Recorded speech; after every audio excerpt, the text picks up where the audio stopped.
Okay, so let's get into this. We've got some really interesting source material today. Excerpts from The Curious Case of the Talking Tulip. Right. And at first glance, you might just think, okay, story about a kid, Milo, and yeah, a talking flower. Simple enough. Exactly. But, our mission here is to dig a bit deeper than that charming surface. Uh-huh. To find those little nuggets of insight hidden inside.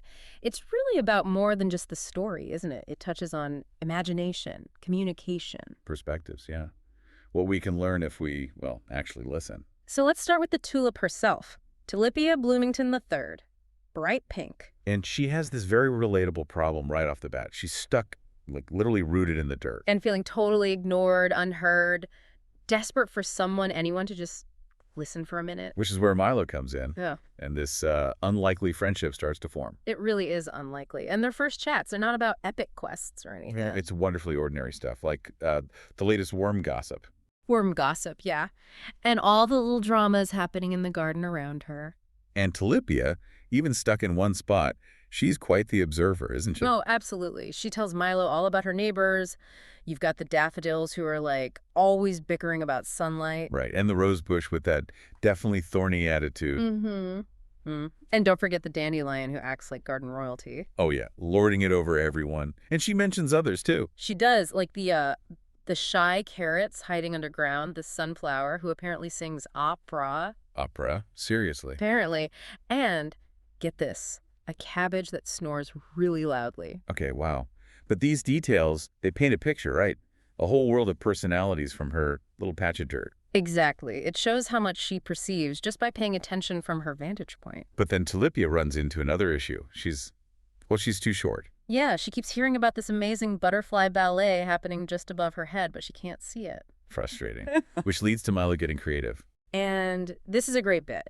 He doesn't need fancy gadgets. The source says he uses, what, old blocks and a shoebox? Just simple stuff to build this sort of flower booster seat. A flower booster seat. It's perfect. Right. It just shows how creativity can solve problems, especially when you're, driven by empathy. He listened to her problem. And that spark from Tulipia doesn't just stop there for Milo. He gets curious.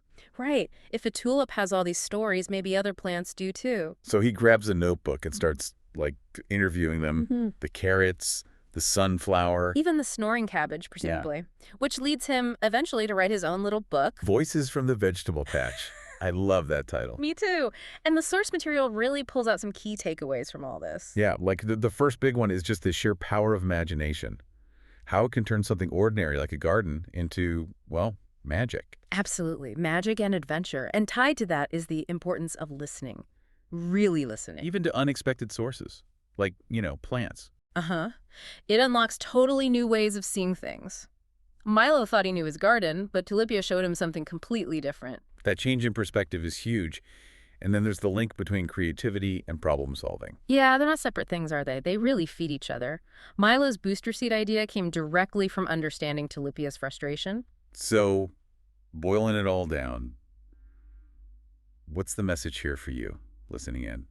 I think the core lesson, the thing the source keeps circling back to, is that everyone, every single thing, maybe has a voice. Even if they seem small or stuck or insignificant from far away. Exactly. They have a perspective, a story, if, and it's a big if, someone is curious enough to actually stop and listen. That feels really relevant today, doesn't it?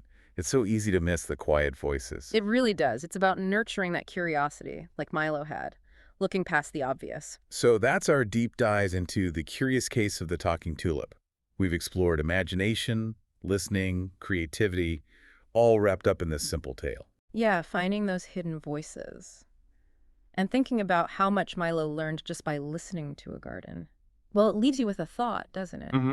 Where else in your own life, your everyday world, might there be these unheard voices, these hidden stories, just kind of waiting for a curious ear?